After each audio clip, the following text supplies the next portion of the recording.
But mostly clients को जब vastu consultant उनका अलग होता है और इंटीरियर कंसल्टेंट अलग होता है तो वो क्लैश हो जाता है आपस में, एग्जैक्टली मैनी तो टाइम्स बहुत ज़्यादा क्लैश हो जाता है। तो इस क्लैश का निकलने का क्या रीज़न है? पहले तो कारण क्या है और फिर उसमें से सोल्यूशन क्या है उसका? मुझे ऐसा लगता है कि जो इंटीरियर डिज़ाइनर अलग होते हैं और वास्तु वाले जो क्लाइंट स्पेसिफिकली जो अपने लेकर आते हैं, क्योंकि क्लाइंट को एक बंदे पे फेथ है, वो चाहे वास्तु कर रहा है या चाहे वो महावास्तु कर रहा है या वो एस्ट्रो कर रहा है, what ever he is doing, right. उस एक क्लाइंट को एक फेथ है कि मेरे को उसी के हिसाब से चलाना है। तो एक इंटीरियर डिज़ाइनर के पास ना एक लिमिटेड ऑप्शन रह जाती है। लाइक अभी जब हम इंटीरियर करते हैं तो we have a wide options, हम कहीं पर भी एंट्री निकाल सकते हैं, हम अपने हिसाब से प्लानिंग कर सकते हैं, हमारी बैंडविड्थ बहुत बड़ी होती है उस हिसाब से। बट जब कभी कोई क्लाइंट एक वास्तु वाले को या एस्ट्रो को या किसी को भी इन करता है तो हमारे पास पहले हमें उनकी स्पेसिफिकेशंस लेनी होती हैं कि उनको कहाँ से एंट्री चाहिए, कहाँ टॉयलेट चाहिए, कहाँ बार चाहिए, स्पेसिफिकली जैसे आपने बताया कि उनकी ब्रांडिंग करनी है या उनका कोई सिग्नेचर प्रोडक्ट है, उनको वो है, वो हमें दे देते हैं रिक्वायरमेंट, तो फिर हमें उनके हिसाब से डिज़ाइन करना पड़ता है। द बेस्ट पार्ट इज़ हमारी एक क्रिएटिविटी होती है कि हमें उनकी रिक्वायरमेंट्स को समझ कर भी कि हमारा डिज़ाइन डिस्टर्ब ना हो, उस हिसाब से हम उसको बैलेंस करते हैं। But most of the time हमारे पास बहुत लिमिटेड ऑप्शंस रह जाती हैं because of the colours, we cannot use colours everywhere, right, we cannot use shapes, उसमें दिक्कत आती है, फ्लोरिंग पे नहीं हम यूज़ कर सकते कोई कॉन्सेप्ट। तो उस चीज़ में yes we have a limited options. But मैंने जब अगर मैं अपनी बात करूँ तो जब मैंने वास्तु में भी पहले अपनी नॉलेज ली थी और उसके बाद मैंने महावास्तु में नॉलेज ली थी अपनी, तो मुझे ये समझ आया था कि वास्तु में I have a very much limited options. मैं उसमें ज़्यादा प्लानिंग नहीं कर पाती थी, मैं उसमें ज़्यादा डिज़ाइनिंग नहीं कर पाती थी, ना वॉल एलिवेशंस अच्छे निकल कर आते थे। जब मुझे ही नहीं अच्छा लगता तो मैं क्लाइंट को कैसे सेटिस्फाई कर सकती हूँ, right? But in that case client is very much satisfied because he just want कि whatever my vastu consultant is saying just make it, मेरे को वैसे ही क्योंकि चाहिए। उसके लिए धंधा बड़ा है ना। हाँ, उसके लिए तो सबसे पहले धंधा है। आप Exactly. इंटीरियर कितना भी अच्छा करवा लोगे, अगर कस्टमर ही नहीं आएगा तो कैसे ये काम आपने जो चलेगा? बात बोली, दिस इज एक्चुअली, मैं हर एक मेरे पास कोई ऑफिस बनाने आए, मेरे पास कोई रेस्टोरेंट आए, कोई सैलून के लिए आए, जो भी कमर्शियल के लिए आए, वो उनको मैं हमेशा कहती हूँ कि इंटीरियर आपके लिए एक वन टाइम अट्रैक्शन जोन है। आप एक बार कर कर क्लाइंट को इन कर सकते हो, बट आपको जो उसको रेगुलर बार बार बुलाना है वो आपकी सर्विसेज पर है। अगर आप उसको जितनी अच्छी सर्विसेज दोगे, जितना अच्छा टेस्ट दोगे, जितनी अच्छी सैलून की सर्विसेज दोगे, वो उस टेस्ट पे, उस सर्विसेज पर आपके पास बार बार आएगा, ना कि मेरा इंटीरियर देखकर। वो तो एक मैंने उसको एक एनवायरनमेंट ऐसा दे दिया, एक एनर्जी फील्ड ऐसी डाल दी उस पर कि वो बार बार आने का उसका मन कर रहा है because of the aesthetic sense. बस उसका बार बार सर्विसेज भी वो लेने का मन कर रहा है क्योंकि he is very happy with your services. तो बेसिकली तो मैचिंग द वाइब होगी ना। Yes, it is matching the vibe. तो जब मेरे को महावास्तु में मैंने जब रीड किया तो मुझे ऐसा लगा I am very much flexible. Why I have chosen Mahavastu? Because I have done the वैदिक vastu also with 4 and 8 zones, and when I have changed my thing, I studied Mahavastu further, तो मेरे को ऐसा लगा कि महावास्तु में मेरे को बहुत सारी चीज़ों में एक कह लो खुल मिल गई कि भाई हाँ मैं ये भी कर सकती हूँ, मैं टॉयलेट्स के मेरे पास 3-4 जोन्स हैं, मैं वहाँ पे भी डाल सकती हूँ, मेरे पास एंट्री की मल्टीपल जोन है। जैसे पहले कहा जाता था भाई साउथ की तो मेरे पास इतने ज़्यादा क्वेरीज आती थी, साउथ फेसिंग तो लेना ही नहीं है मैम, साउथ फेसिंग बहुत दिक्कत है। मैंने अपना ऑफिस ही खुद साउथ ईस्ट फेसिंग लिया भाई, अब तो मेरा ही खुद का है, और अच्छा भला नाम बनाया, अच्छा भला विद मटीरियल की ऑफर्स आई, मतलब अपने आप ही।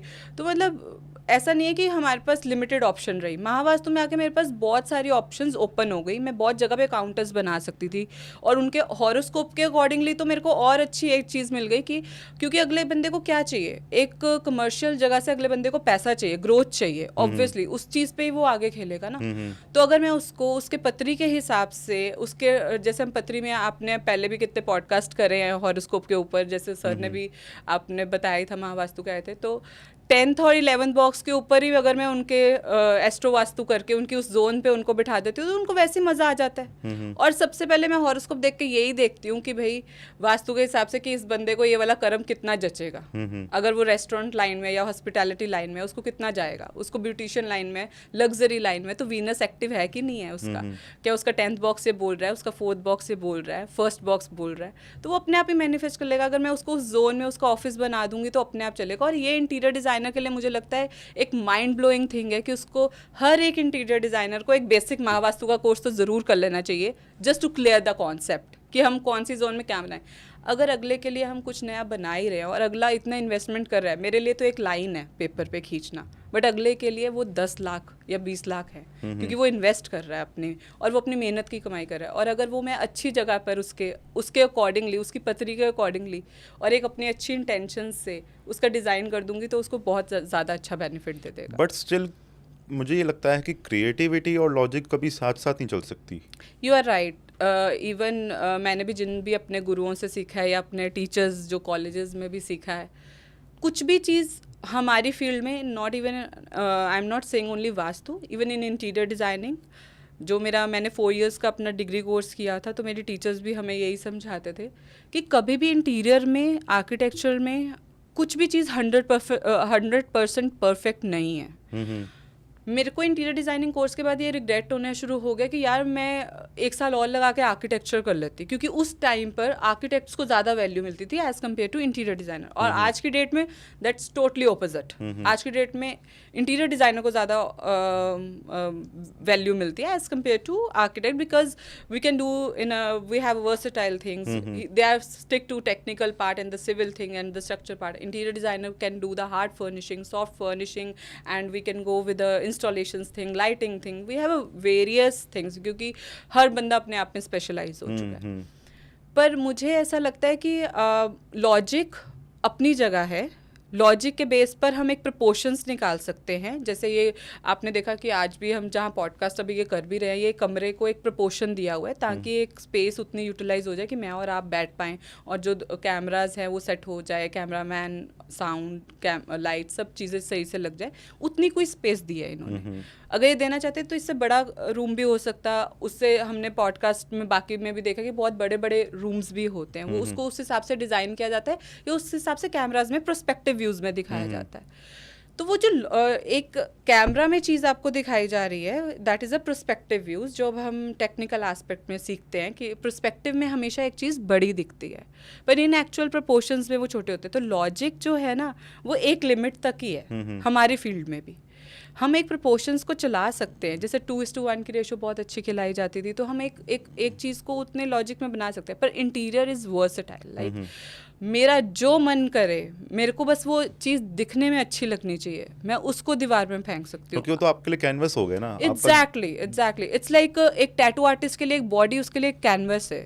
दे can just paint whatever they want, obviously with the consent of the other person.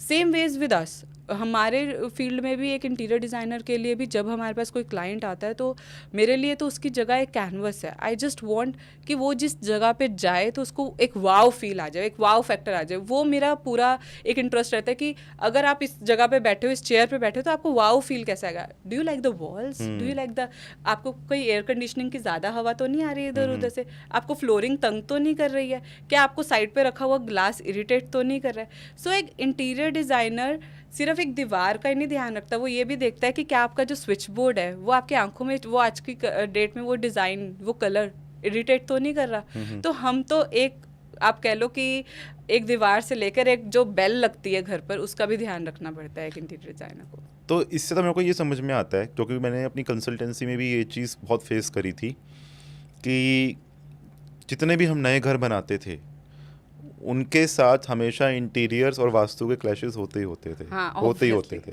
Many और times. उसका सोल्यूशन सबसे बड़ा यही निकाला था हमने कि सबसे पहले हम आर्किटेक्ट के साथ बैठ के लेआउट को फ्रीज करते थे, Right. और उसके बाद लेआउट्स के अकॉर्डिंगली हम एक कलर अपनी जो ले सकते हैं, वो हम इंटीरियर को एक पोर्टफोलियो बना के दे देते थे कि आप अब इसके हिसाब से अपने डिज़ाइन कर लीजिए, अपनी क्रिएटिविटी दिखा लीजिए। क्योंकि जब इंटीरियर वाला वास्तु के लॉजिक्स लगाने लगता है तो फिर हमें गुस्सा आता था या फिर हमें इरिटेशन होती थी, और जब हम इंटीरियर्स के कंसेप्ट लगाने शुरू करते हैं तो इंटीरियर वाला कहता है यार मेरा, या तो मैं कर लूँ या आप ही कर लो। और ऑब्वियसली हमारा वो आईज ही नहीं है, मेरी वो आई ही नहीं है कि जब मैं इंटीरियर्स को देख सकूं, है ना, क्योंकि कलर्स की कॉम्बिनेशंस होते हैं, पैलेट्स होती हैं।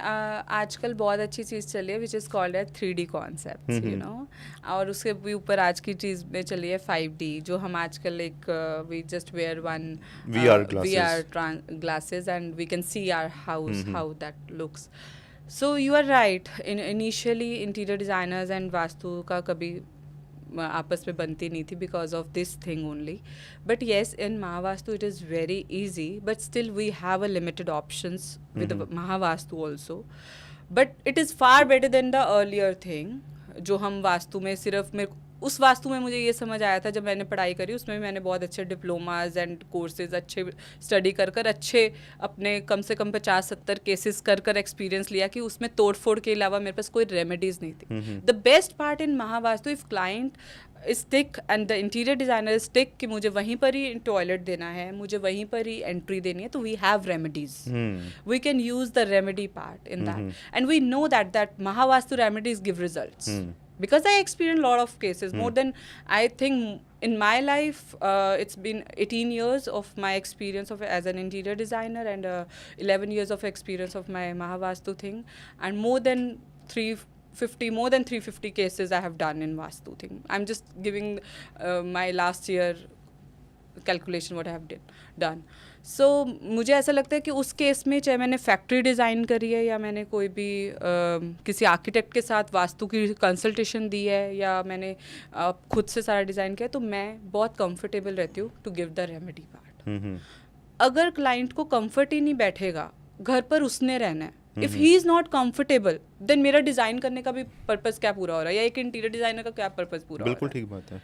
जब एक क्लाइंट को सेटिस्फेक्शन ही उसके वहाँ पे जोन में मिलेगी कि हाँ उसको ये चीज़ उसके दिमाग में ना, जब एक बंदा कोई भी प्लानिंग के लिए आ रहा है, मैं अगर एक कस्टमर है कोई भी जा रहा है कि मुझे ऐसा कॉन्सेप्ट चाहिए, मुझे उसने पहले ही दिमाग में खाका बनाया होता है अपने कि मुझे तो प्लानिंग ऐसी ही चाहिए हो.